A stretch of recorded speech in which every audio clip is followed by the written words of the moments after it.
Thank you, Michael. Good evening, everybody. We're going to start off with silent meditation. So if you could please sit erect in your chair, your feet flat on the floor, your shoulders relaxed.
Please join me in Gasho.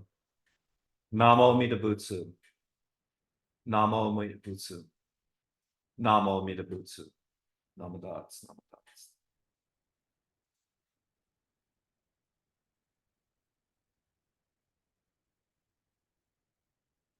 So if you could all join me in chanting the Junirai, which is on the PDF, or excuse me, Jusei-ge, excuse me, the Jusei-ge, or which is on page 55 of the service book.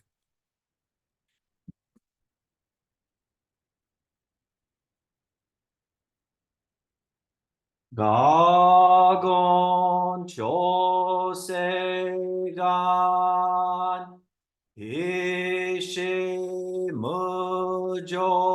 이시무조도 시간 불만석 세프 조쇼각 가오 무력고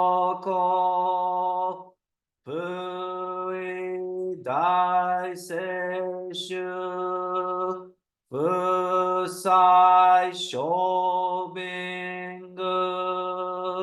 세프 조쇼각 가시조부즈도 묘쇼조지포 극교미쇼몬 세프조쇼각 리역진쇼넨 조에슈봉교 시그무조도 이쇼텐닌시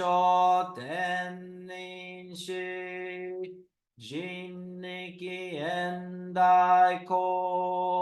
부쇼무사이도 쇼조상크묘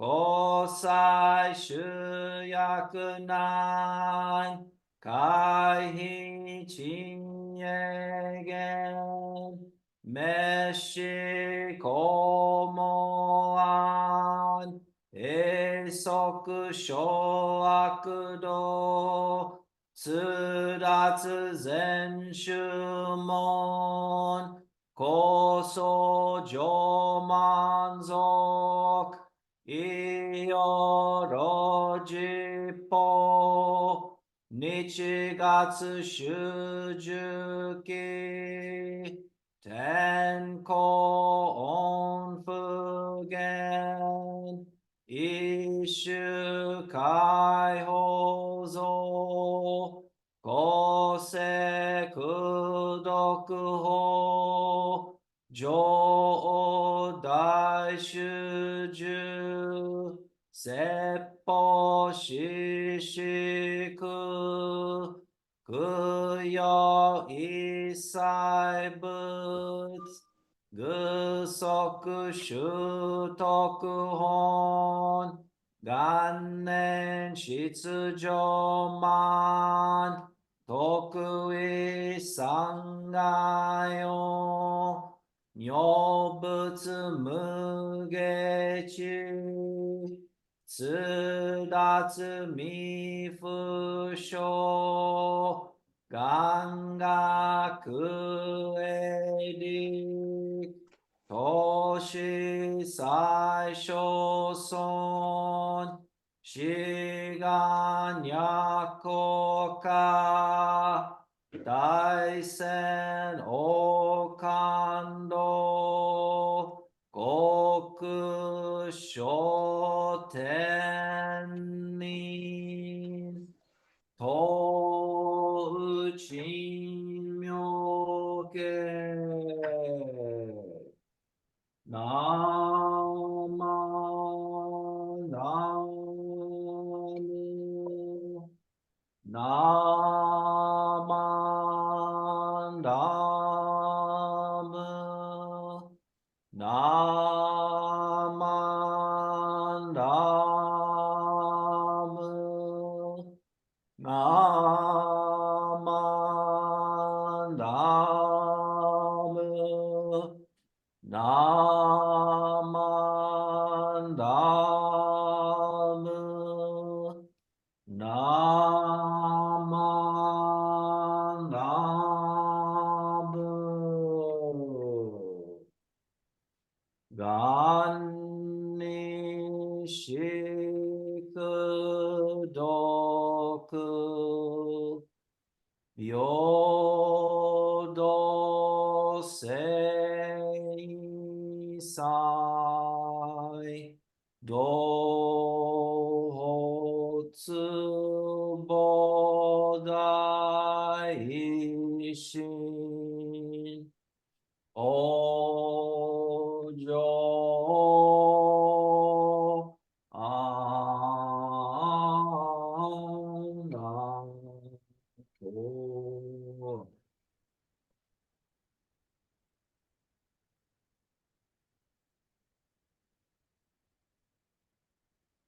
Namadats, namadats, namadats, namadats, namadats, namadats, namadats, namadats.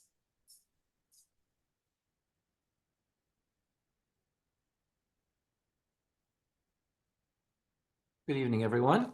It's nice to see all of you. I guess I didn't do a very good job of chanting this evening. I can hear my cat 2 bedrooms away screaming, so her appraisal of my chanting tonight was not so good. I would like to welcome you all. Michael, is everything okay? Okay, good. Okay. I'm sorry, Michael, when you appear, I always feel like, oh, that's the director, something technically is going wrong. Sorry. So it's been a busy week here at the New York Buddhist Church. Last weekend, we had our first major fundraiser since the fall. And again, for all of us that are associated with temples and churches coming out of the pandemic, it's like relearning how to do things. Even though we've done the white elephant sale here at the temple for at least 40 years now, it's like, how did we used to do that? How do we get people in? How do we regulate that? So for me, as the minister, it's a twofold experience. One is that I did a lot of Japanese cooking this last weekend. We were so busy that it was Reverend Earl and myself were in the kitchen with one other person scooping up the curry really quickly to get it out. But as a minister, and the reason I'm bringing it up here in the Dharma talk tonight is that for here at New York, we're very short on space. So we do something that a lot of other churches or temples don't do, is that we actually hold the fundraiser in the Hondo, or in the where we have services. And we have a large screen that we roll down to divide the Onaijin, or the sacred area, from the Geijin where people sit. And so even though I know it's the proper etiquette that we have the screen down, I know that on the other side is the statue and what we're there to represent. However, on this side, where we normally sit on Sunday service, we're selling curry, we're selling tchotchkes, we're selling used things. The taiko group's performing. It's total bedlam for like 12 hours. And at the end of that 12 hours, I'm just like, can we please get Buddha's home back in order? So we're taking down all the chairs because service was the next day. And we had to roll up the screen and put everything back into the Onaijin. And I realized, for me as the minister, and for other people that did it, once we rolled the screen back up, it's like, yes, we're here doing the fundraising to help keep the organization going financially. But the real purpose of all of this is the Buddhist teachings, the Buddha. And that to open up the Onaijin again and welcome the Buddha back to his space was very meaningful for me. And the next day we had service, and you thought nothing had happened the day before, how life goes like that. But one of the things that occurred to me is that for people that come up, I had a lot of questions asked, of course, as we had people from the general public coming in. For those that have not been here, we are in Upper West Side. We are in a very dense residential neighborhood. We have lots of families and kids. And so we had many different people from different backgrounds coming in and asking questions. And one of the questions is, well, what do you do at the temple? What do you do at the church on a daily basis? And I realized that this is something, even though many of you have been members for many years and come on Sundays, and many of you are also virtual only members, is, what does happen at the temple? What are the different types of things that we do besides just the Sunday service? And today, what I'd like to do is I'd like to talk about, I've talked about rituals in the past, but we also have observations of life changes or life passages that are incorporated deeply in the Jodo Shinshu Buddhist teachings that I would like to share with you, because these are rituals that are, or excuse me, observances that many of you have not seen or witnessed. As we know that in our secular everyday world, we have anniversaries, graduations, baptisms, all these types of activities.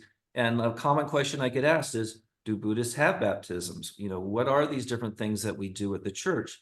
And so again, looking at that, I'd like to share some of the rituals that we do that many of you perhaps might not have seen. As I like to say, because these messages are recorded, so people come in and they might not have any background in Shin Buddhism. And, I do like to be a little repetitive. I'm sorry about that for our regular attendees, but I would like to emphasize over again that all schools of Buddhism, all forms of Buddhist practices are valid and equal. When I'm talking about Shin Buddhism, that is our tradition. That's the path that I've chosen to take, and many of you have chosen to take.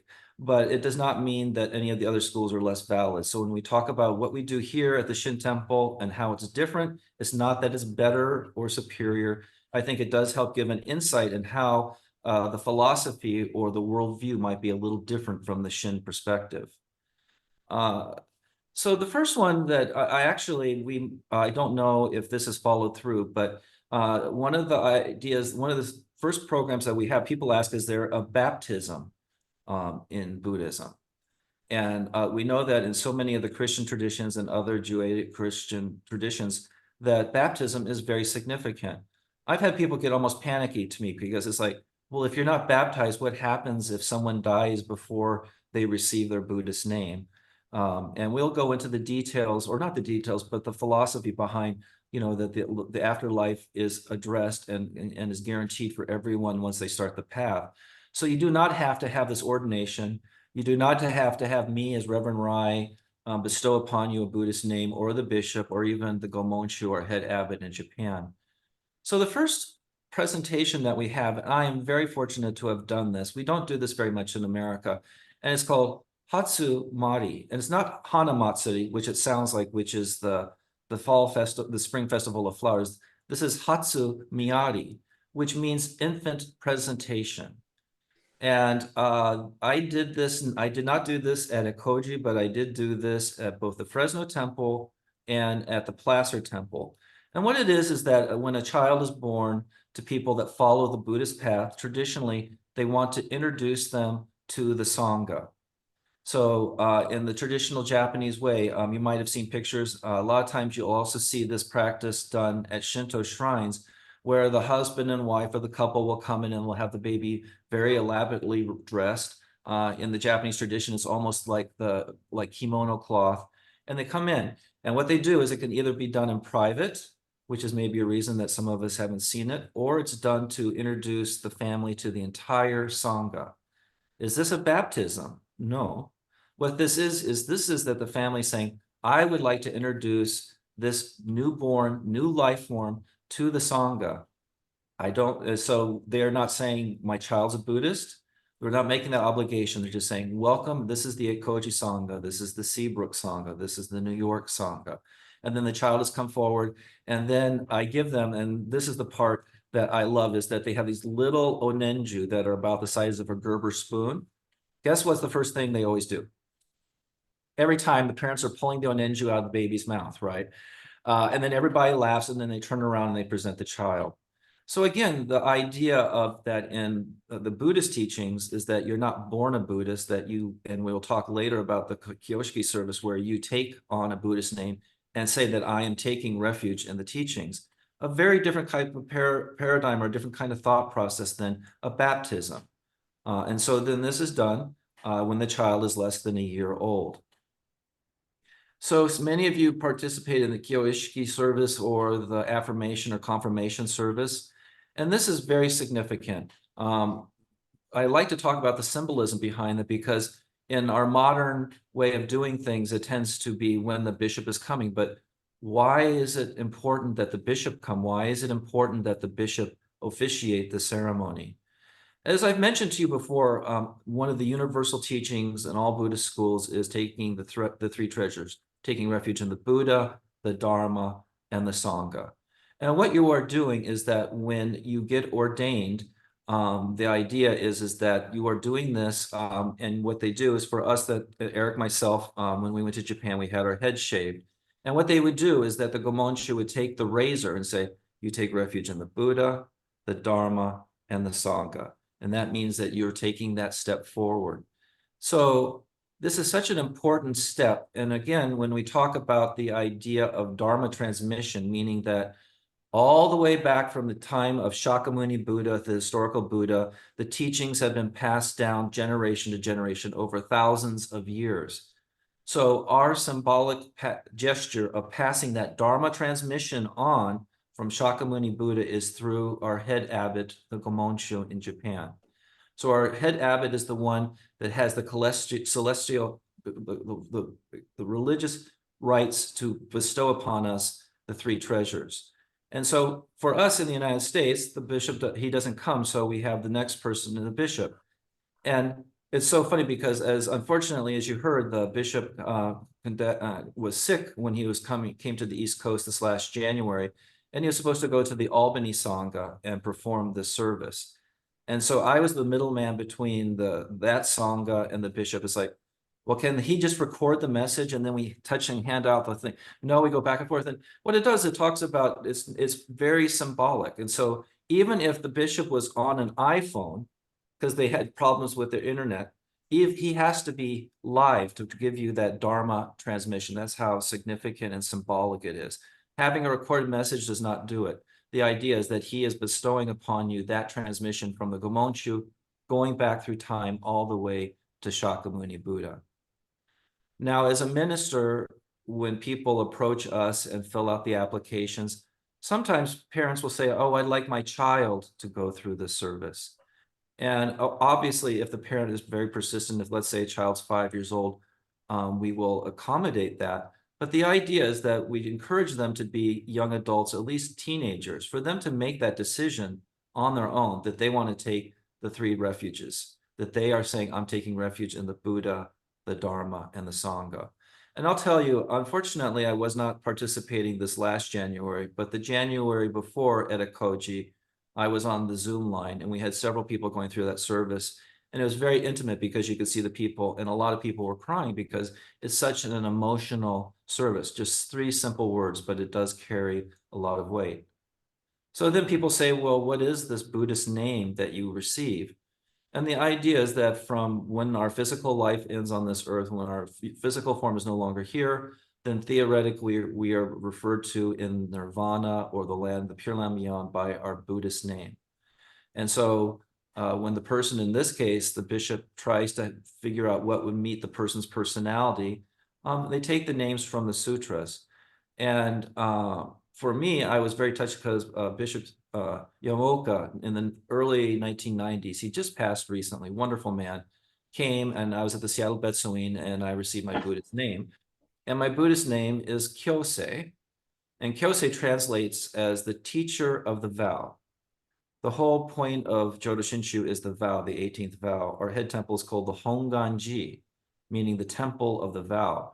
So I thought how interestingly that my Buddhist name given to me all those years ago is the teacher of the vow, and I turned out to be a minister.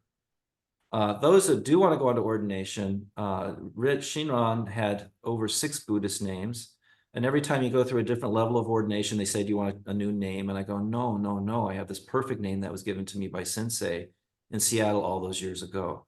So the name is very significant, and it is registered in the BCA, and many times is sent to Japan. So for those of you that ever have the opportunity to go to our head temple in Kyoto and go to the mausoleum where Shinran's buried, they have columbariums where there are obutsudans from districts and temples all across the world. And we have many temples from the Buddhist churches of America there. And so you go, and it's very heartfelt because you go see Shinran Shonin's mausoleum. Then you go underground and you see this catacomb of all of these obutsudans representing Brazil and New York and San Francisco. And then you gather in front as a sangha, and then you chant, and you're remembering those that have passed on, and their names are enshrined in that obutsudan.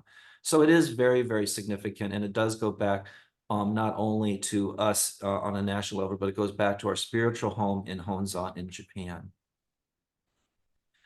One of the services that I know that I love performing, and unfortunately I don't get to do it enough, is the wedding ceremony. And this is Kenokushiki in Japanese. And it's, people smile because if you tell a Japanese person the Buddhist wedding, they'll say, Buddhists don't do weddings. That's Shinto. What's wrong with you?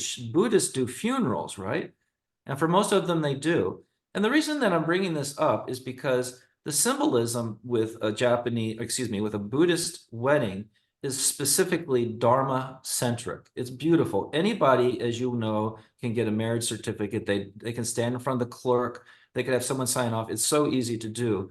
But when the person or the couple decide to get married in the Buddhist tradition, what you're doing is you're affirming their marriage, their ceremony as joining families, but more importantly, their commitment to following the teachings of the Buddha and the Dharma.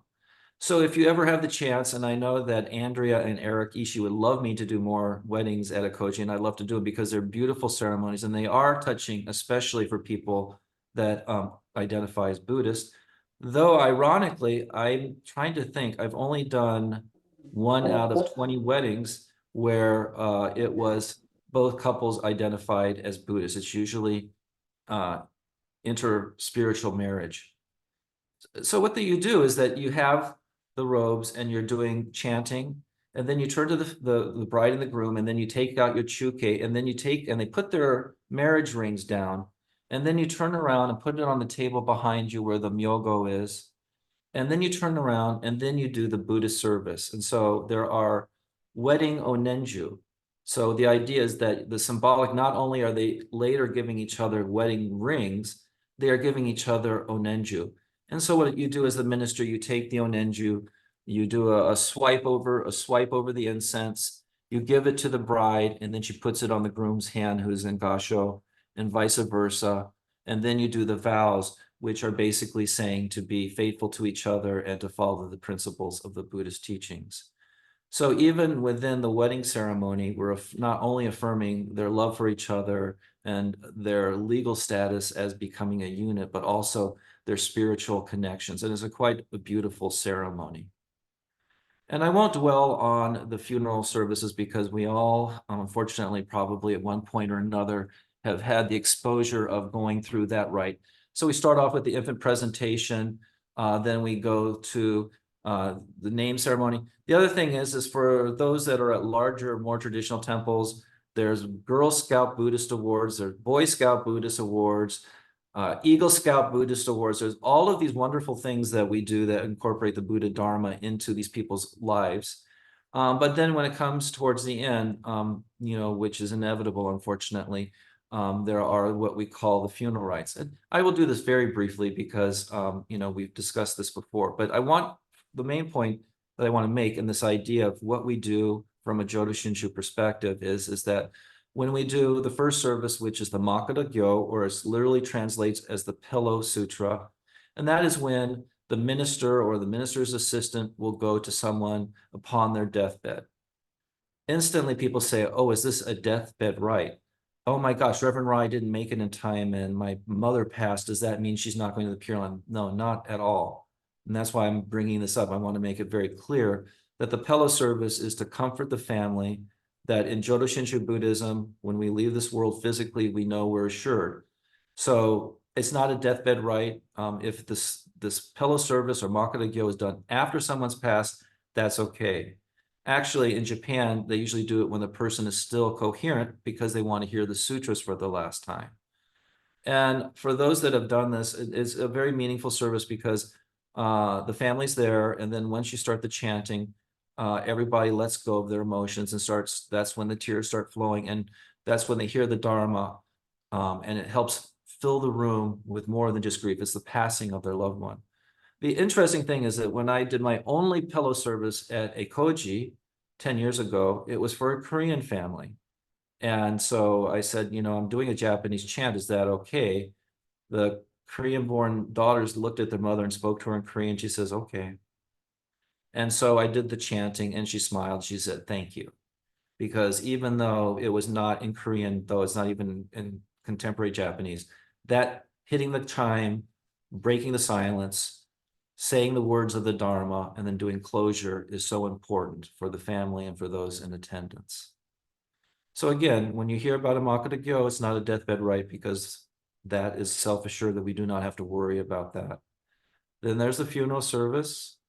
And then the other thing that people get confused about that many people might not be aware of is that we have all of these memorial days, all these memorial services. So there's the 49th day after the person dies. There's the 1 year, there's the 2 year, there's the 5 years, the 7 year, and all these are symbolic numbers. And they're not to create merit for the loved one to go into a better place. Just to clarify, in many schools of Buddhism in Japan, they believe that you're reincarnated on the 49th day. And so when you have Japanese citizens and they get really frustrated, you have to do the service before the 49th day. That is their understanding, is that if the service isn't done, that's not going to help my loved one move on to the next life. And so I tell them I try to accommodate that, but in Shin Buddhism, the number is symbolic and not required. We try to do it before the 49th day. And so the idea is that, we do not have to worry about giving them Buddhist merit like in other traditions. And the same thing with the other memorial services. And this turns out to be a nice time for the family to get together, to remember their loved one, to hear the teachings, and also to have fond memories of their loved ones. So today, I know that many of us, when we had the fundraiser this last weekend and the Buddhist house was totally disrupted, and I was very anxious about getting it back in place. All these memories flood by about what we're really here for. What is the buildings here for? Why is the Ekoji temple there? Because without the Ekoji temple, there would be no Zoom. There would be no virtual presence for Ekoji, which is incredibly important. And also with the other forms that we have, like podcasts. So again, when I talk about these rituals, they're part of what is done in traditional Jodo Shinshu Buddhism and reflect the teachings. So if you could please join me in Gasho. Namo Amida Butsu. Namo Amida Butsu. Namo Amida Butsu. Namo Butsu. Next, I'd like to do the reading, and I want to give a heartfelt thanks to Michael because we thought that this wasn't an easy electronic form, and poor Michael found out it wasn't. So what we're doing is that we're going to be using the reading of the Three Treasures that's originally from the original Jodo Shinshu Purple Service book. So if you could open up that PDF, if you do happen to have the book, it's the Three Treasures on page number 9. Rare is it to receive life in human form, yet now I have received it. Rare is it to hear the Buddha Dharma, yet now I have heard it. Unless I cross this elusive world in the present life, in what life could I possibly cross it? Let us assemble together and take refuge in the Three Treasures with deep sincerity. I take refuge in the Buddha. My sincere wish is that, together with all beings, I may understand and experience the great path and rise to the highest Bodhi mind. I take refuge in the Dharma. My sincere wish is that, together with all beings, I may deeply enter the storehouse of sutras and attain ocean-like wisdom. I take refuge in the Sangha. My sincere wish is that together with all beings, I may accordingly be united in the great assembly and become freed from all delusions. The highest, most profound, and wondrous Dharma is rare to encounter, even through millions of kalpas. Now I'm able to hear it, now I'm able to see and hear it, to receive and keep it. It is my sincere wish that I may understand the true and real essence of the Tathagata. Namo Amida Butsu. Namo Amida Butsu. Namo Amida Butsu.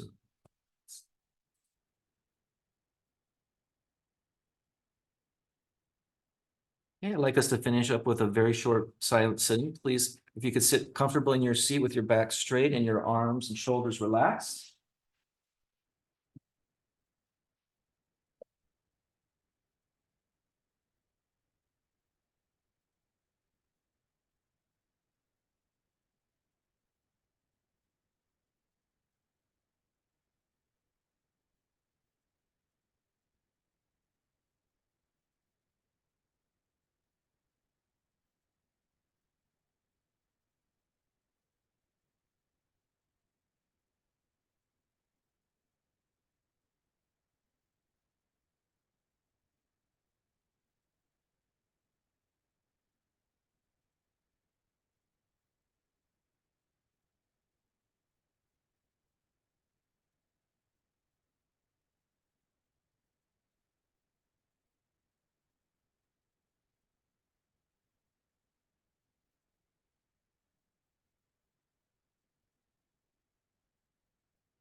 Please join me in Gasho. Namo Amida Butsu. Namo Amida Butsu. Namo Amida Butsu. Namadas.